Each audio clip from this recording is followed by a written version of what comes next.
Hello.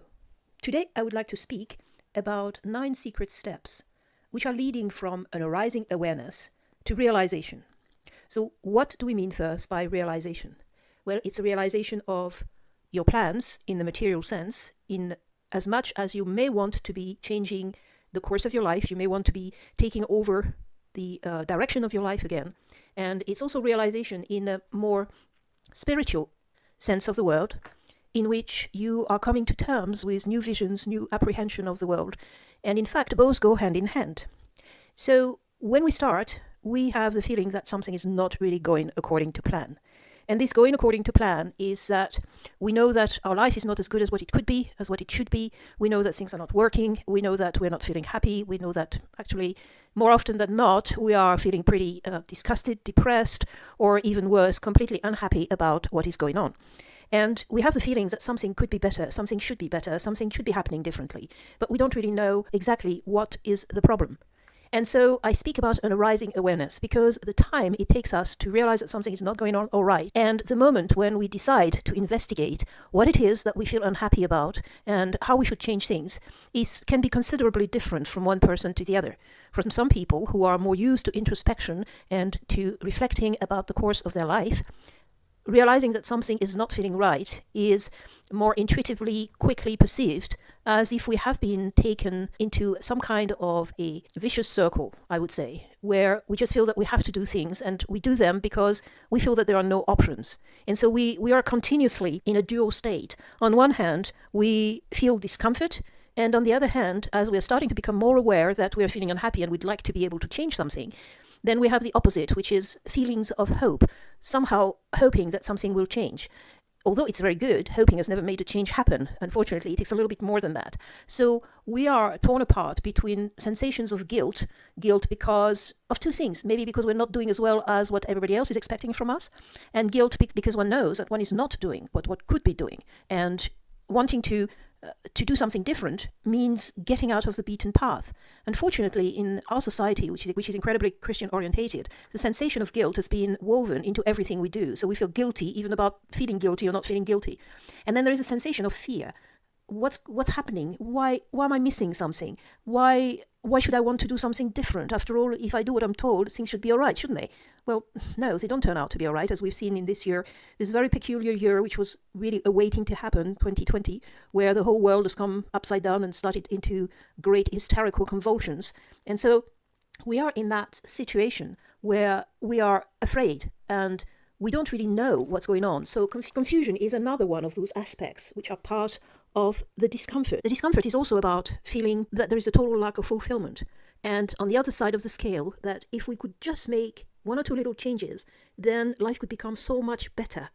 So this is a constant play, which shows that we're starting to think more deeply. We're starting to be asking more questions. And this is what I'm calling the arising awareness. Awareness doesn't just appear one day, or at least not for a lot of us, saying, hey, by the way you've been living your life doesn't make any sense. It doesn't work like this. It is little things which accumulate. And if you get to the stage where they are sufficiently powerful, then you have to become aware of this feeling of discomfort and this feeling that if only you could change something, then there is hope. So when this process takes place, we eventually come to the point where we start to be able to formulate what I call an initial vision. That is to say, we think, well, this doesn't make any sense. What could start making sense for me? What would I like to be?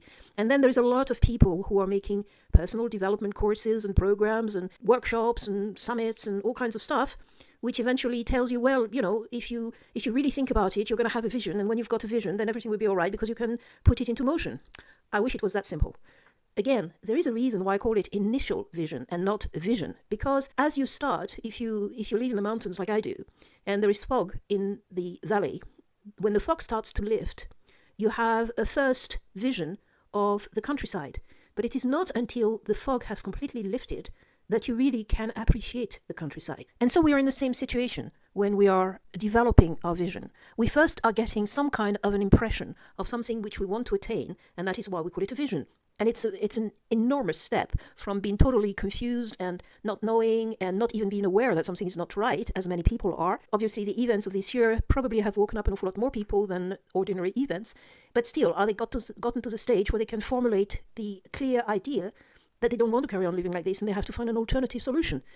Some do, but many won't. So this initial vision will give rise again to a duality of feelings. On the one hand, because you are starting to get an idea of how different things could be, then you have a lot of excitement. You think, oh, well, wonderful, I'm going to be able to do this and I'm going to be able to do that. Isn't that wonderful? I won't have to do this anymore. I won't have to deal with these people, this situation, this job, this house, this country, this whatever. And then on the other hand, you will have this creepy feeling of anxiety. What am I doing? Am I doing the right thing? Is this all right? I mean, shouldn't I just carry on and just make things happen? And who am I to do this? You're going to start doubting yourself. You're going to start doubting other people. You're going to be starting to become really, really afraid of how you're going to do things. Are you going to have enough money? Are you going to have enough relationships? Are you going to have enough skills?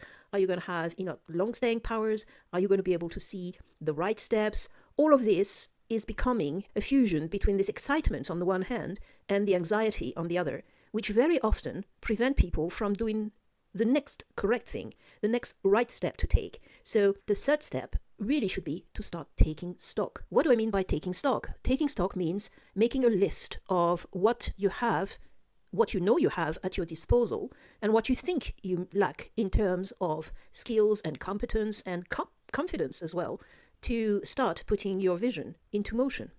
So I usually help you dissect this in 4 parts.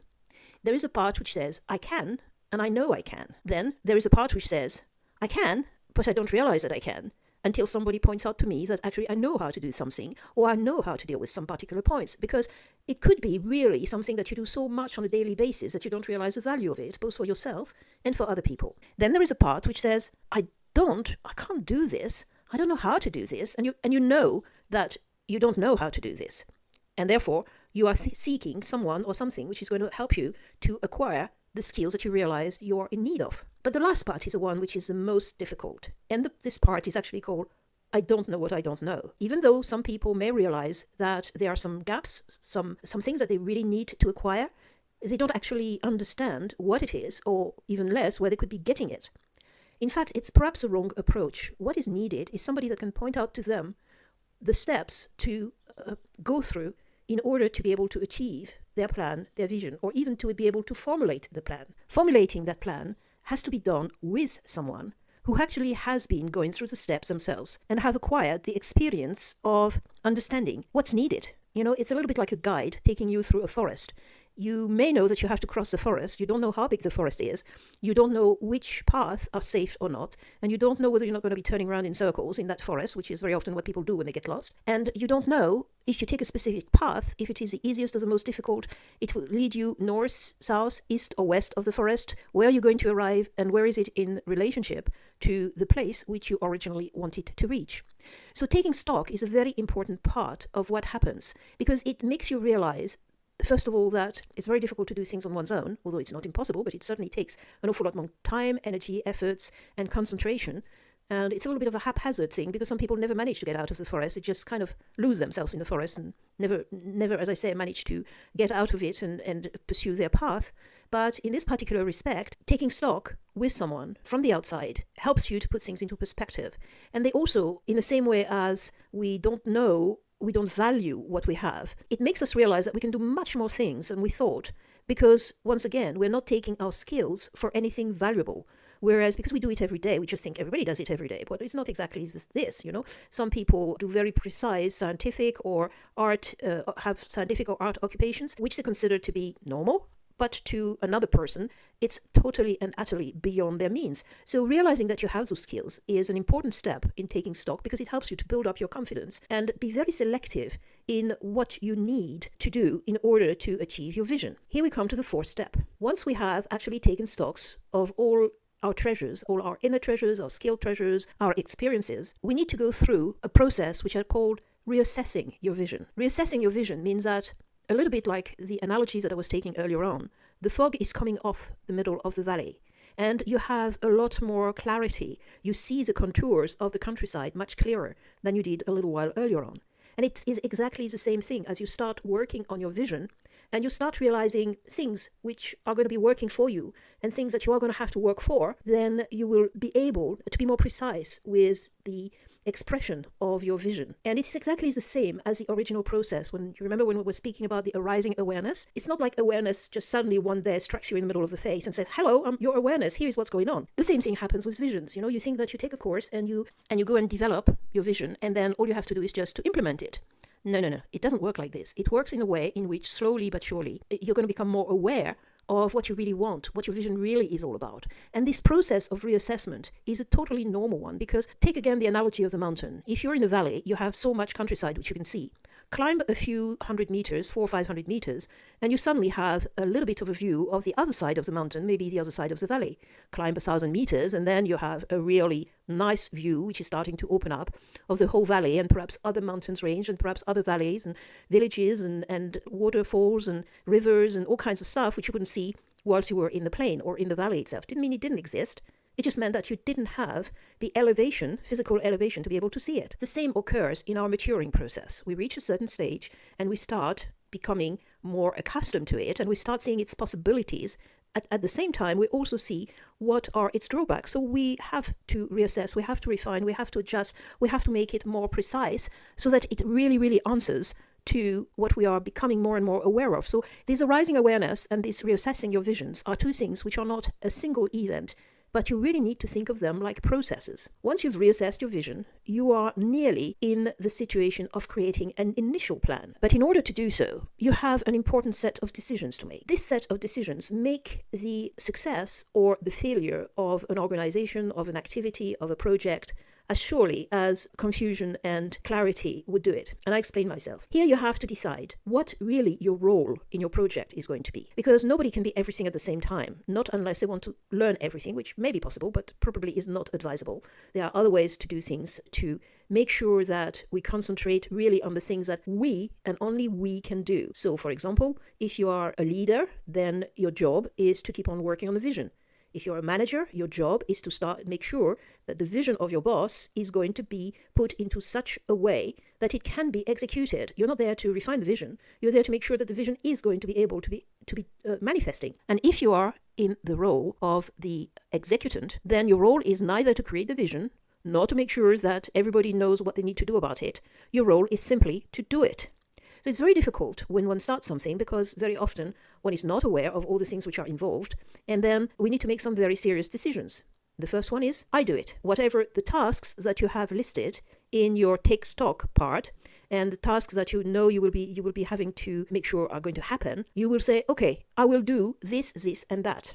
Try not to say that you're going to do everything, but just choose the things that you're going to be doing yourself. You do them because you know how to do them. Or you may say, I'll do it with somebody. And the reason you say you're going to be doing it with somebody is because you do not master that particular skill. So you need somebody who is going to just kind of guide you, make sure that what you're doing is not going to pull you back, not going to take you into the wrong direction, not going to make you turn around in circles. So you are getting yourself an assistance, a support, so that you get this skill, this task, actually performed correctly and in the best and quickest way possible. Then you may say, well, I need to learn this because it's something crucial. One of the things that people tend to leave on the side is to be dealing with their accounts and their financial situation. They will say more often, well, I'll let somebody else do it because I'm not an accountant, I'm not this, I'm not that. And so they will merrily move away from that particular thorn and say, well, they're going to give it to somebody else to do. Unfortunately, when something goes wrong, and they have no clue how to see if something has gone wrong, it may take a year, end of year account, or 2 or 3 years down the lane before they realize that they have dug themselves into a hole and they can't get out of it. So there are some tasks which you don't know anything about today that you will definitely need to be able to master sufficiently to know if the ship that you are driving or that you are conducting is not going to go straight into a rock. As I said, knowing where you are with your financials, whatever activity you're decided to get into, is one such thing. If you don't know anything about it, you will need to learn it. If you don't know how to communicate, you may need to learn it. Or you get to the fourth solution and you say, I need to delegate this. You need to delegate things which are not something that only you can do. There are a whole load of activities when you're setting up a business, when you're driving a business, when you're pivoting a business, when you're optimizing a business, which you absolutely do not need to do. It's absolutely useless. Do you need to be putting emails into an autoresponder? Absolutely not. Some person at the other end of the world can do that. Do you need to put screens on a box? No, somebody else can do that. Think about which activity you're thinking about. And there are ways to teach someone how to perform the activities the way you want them. There is possibly, we were talking, about the manager and the executant. There are ways to find people who can execute much better than you because they don't have so many things in their heads. And all they have to do is what you tell them to do, put the round pegs in the round holes. And that's it. And that's all they're going to be doing. And you are freed to deal with, again, what nobody else can do in your business. We've dealt with number 1, arising awareness. Number 2, developing your initial vision. Number 3, taking stocks, learning all the things that you know and you don't know. That brings you to number 4, which is reassessing your vision. Since we actually know who is going to do what with this process that we have gone through, then we can start creating an initial plan. Did you notice, like earlier where I spoke about reassessing your vision? I'm now talking about creating an initial plan. That is to say, you are now pretty clear about where your involvement is going to bring the maximum return on your investment. Investment of thinking, financial investment, of course, personal investment, fulfillment investment. So you can start putting together your initial plan from where you are today and where your latest vision, the clearest part of your vision is going to be. Once you start creating your initial plan, you will have 3 main parts. Not just 3, but these are the first 3 that you need to sort out. The first one will concern your personal preparation. What is it that is in your life that needs to be kept? What is it in your personal life that needs to be adjusted? What is it in your personal life that you need to completely get rid of? Things that are time-consuming, not bringing you anything, not going in the directions that you have decided to go in, where your plan is taking you. Negative people, negative relationships, fostering relationships with people who are a little bit further ahead from you on the path. So there's a whole load of organization, even on the home side. How you're going to reorganize your life so you don't spend so much time doing, once again, things that you don't have to. How you're going to rearrange your day. How are you going to be working with other members of your family or your friends? This is a whole part that people tend to forget about. And unless they have an optimization of their personal, what I call personal prep, then everything else that they're going to do is going to fall down because nothing is going to work on a day-to-day basis. And then you have what I call the business prep. And the business prep is what we mentioned a little earlier.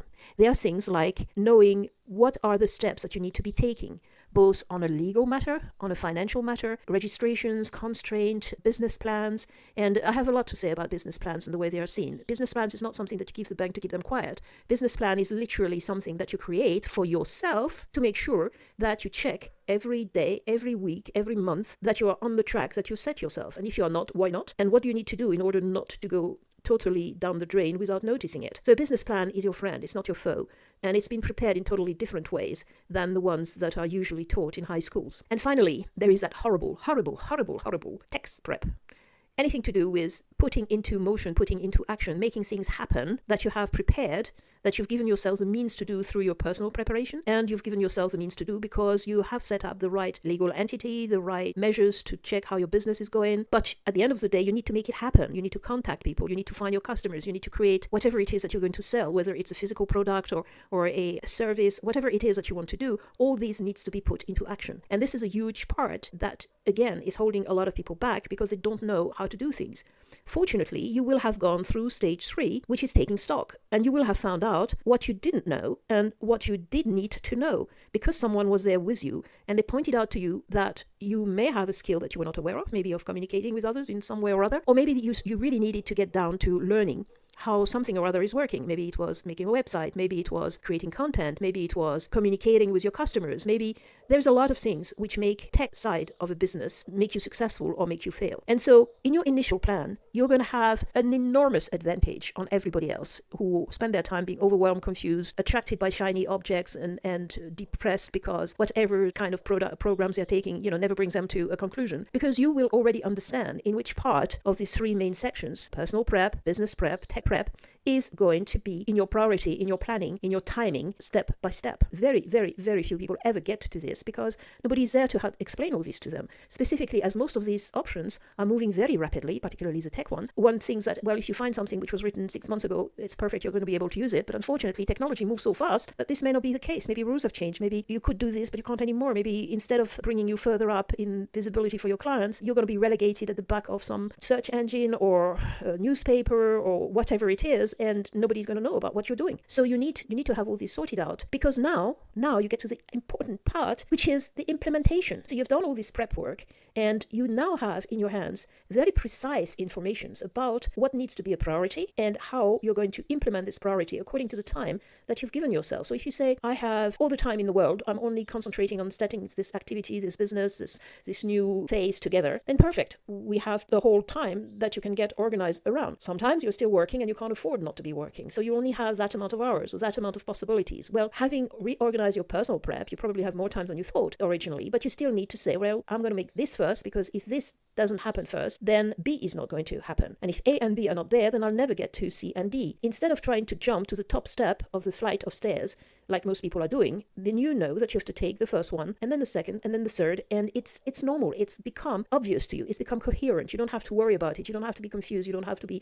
overwhelmed. You don't have to get busy with things which are not bringing you the result that you're looking for. So this is a time where you prepare your implementation and your timing. Once you've got that, then you're not finished yet. Because if you do that and you don't check, you may find that something go wrong and you don't know that it has gone wrong. I'm going back to that I don't know that I don't know what I don't know. All you will find is that maybe after some months or some years, your results are not the expected results. In order to avoid this, we put in place processes that allow you to check on a regular basis what has been working for you, what needs to be improved, and sometimes where you need extra help because maybe something happened that was unforeseen, and you know from having taken stock that this particular skill that you need to fix the problem is not one that you've got. So are you going to learn it yourself? Are you going to do it yourself? Are you going to do it with somebody? Or are you going to delegate it? We get to these three options. When something has been put into a Gantt chart or a timetable, it's either okay, it needs improvement, or you need help. You get into the habit and you keep the habit of checking constantly whether the results that you're obtaining are actually the ones that you had planned to obtain. You can readjust. You can get to step number 7. You can keep on readjusting, refining your plan so that it is reflecting not only the initial planning, but it's actually reflecting reality. You are on top, you're controlling things because you have the means to know whether an action that you've taken is having the result that it is expected to have within the time frame that you were expecting it to happen. These are processes that we put in place so that you have full control of what's going on in your business or what's going on in your activity, or whether personal results that you're getting are really the ones that you were looking for, or if you are getting the ones you were looking for, is it really making sense to you? We get back into the 2 options. Did it work? Fantastic. Let's keep going. Or did it not work? What do we need to change? And so we get to this 8th step, which is really the crux of this matter, which I've been trying to develop for you since the beginning. There is an ongoing checkup about every processes that you've put in place so that you keep on optimizing them and you keep on passing on to your manager and to your executant the best practices, the most optimal practices, that which brings the best result within the minimum amount of effort. This goes, again, for the 3 main sections. It goes for how did you organize yourself? This personal prep we were talking about a few minutes ago? This is exactly what I mean. This personal prep needs to be kept and readjusted, made even better, because there are things that you've acquired, some habits you've acquired, some things that you really, really need to let go of, you thought were important, but at the end of the day, you realize they were not. The same goes with your business development. And there I'm talking about having the help of your business plan and all these processes that I'm mentioning over and over again. It's not something that you should be afraid of. That's something you should be looking forward to because it actually simplifies your life.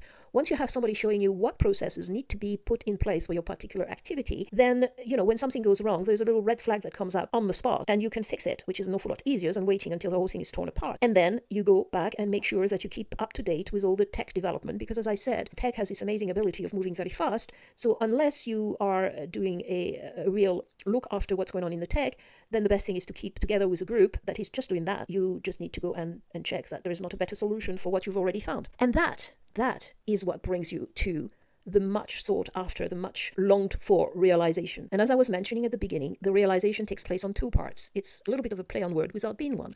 It's a realization of a better quality of life, a better level of fulfillment, of a better way to take control of your life and to lead it where you want it to go and not being led by the nose by life. And it's also the realization which allows you to feel better, which is a realization of your activity, of your new business, of your pivot, of whatever it is that you've been working through those 9 steps. So I hope this short overview has been of help to you. I hope it's taught you that all those processes, which appear a little bit confusing at first, are actually following a very simple logic. You check, you project, you implement, and you check again. And this process goes on and on until automatisms are put into place in your thinking process, in your business process, in your tech process, the realization can become better and better because your vision is becoming larger and larger.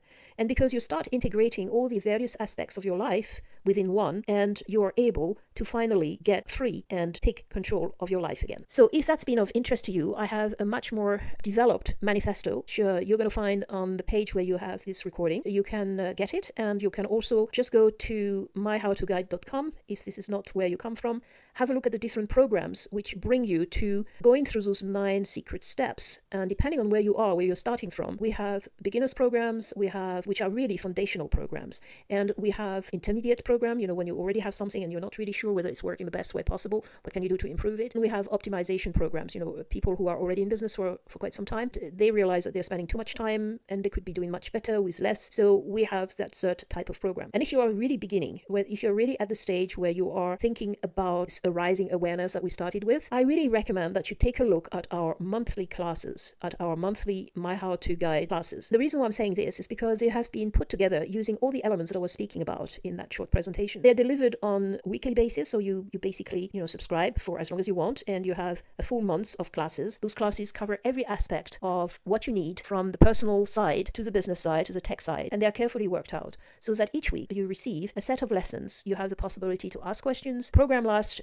for the best for 1 year, but you can take 1 month, 2 months, 9 months, or 10 months, a full year, or you can carry on afterwards. And this will actually make sure that you work at your own pace, but you don't forget anything in this 9-step process. I'm letting you click on the button below to get your manifesto and to take a look on our recurring program. And I look forward to answering your questions and working with you and seeing you actually thrive, because life is too short to do anything else but thriving with it. Take care. Bye.